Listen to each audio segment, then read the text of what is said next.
was massively insightful. I think we all got something from it.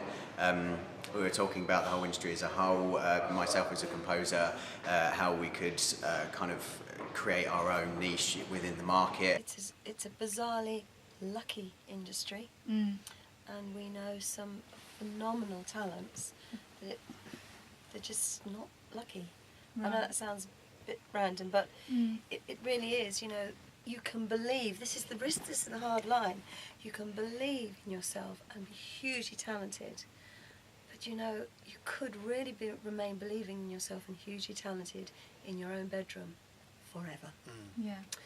And that is a very different line from the people that are prepared to be talented, stick with their line, and still be able to get out there and make it into something commercial and known. It's a huge trap to be famous in your own bedroom. I think it's imperative to nowadays to make your noise. It is, of course, it's a huge marketing thing. If you think about how many million people there are, or billion people there are in the world, how many million? We're 70 million apparently in the UK. What kind of percentage do you need to earn a living of attracting people from that population? And it's not that many. Probably started composing through singing, if anything, and in the very early days I just used to sing and write with a bass player called Mo Foster, and Mo Foster was the bass player for Jeff Beck and Van Morrison and Phil Collins, and we just used to write together, and that's how I began composing. This was before Alan and I would have met, and so but that was very much as proper songs when I wanted to become a pop star. And but it had quite an overspill into my work in broadcast as a TV presenter. So I began to present music programmes and write songs for music programmes. So this sort of was a journey that had begun at that point. But Kim's story, how we started our business properly, is probably best you tell her. It was during the era that Margaret Thatcher had decided that all the television companies were to be put up for franchising. She felt that companies like Thames Television and the old ATV and all those well-established broadcasters, it was time to shuffle the pack of cards, and that they needed to repitch for their licenses. Suddenly, with all the franchises being thrown up in the air like this, a lot of new people needed their programmes identing.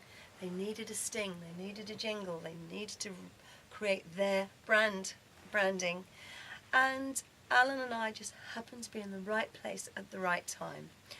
We wrote a theme tune for London Tonight. Everybody could sing it, everybody knew it. We got the job. Everybody needed some identing, a song, a jingle, some branding for all these new programmes that were suddenly available, thanks to the franchises in a funny sort of way being all blown up, all thrown in the air. All the balls were up for grabs. We brought our two talents together, me with my broadcasting background, Alan with his background as a composer, musician, and we put those two talents together, and we had an extremely lucky, fortunate roll of the dice, where we were able to pitch for a lot of work. Very rarely does that abundance of work come on the table for grabs. And they would get up to all kinds of stunts, you know, like in those days it was hanging outside Radio 1, taking the producers for lunch. There'd always be a meeting on a Tuesday afternoon where they would choose the playlist for the following week. They had to bombard the panel with emails, presents, gifts.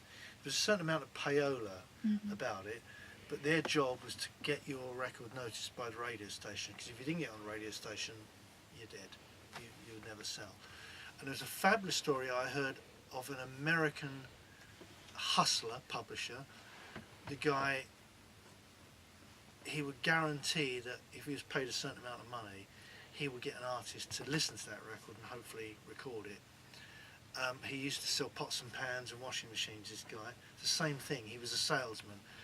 And I forget the name of the song, but it was one of the big rock ballads of all time. And he wanted the artist to, in the first instance, listen to the song, and they would not entertain him.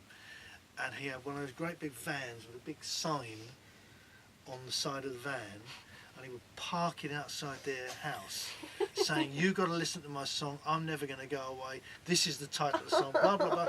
And he did it for weeks, and his truck was parked outside the artist's house. Get arrested.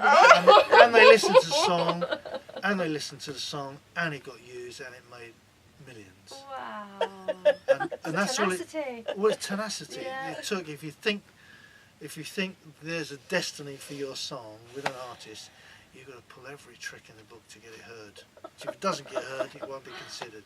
A great experience just to speak to two people that are in the industry and doing some great work, and got a lot of great advice from them. Would you recommend My Million to One? Yes, to everyone, and I will.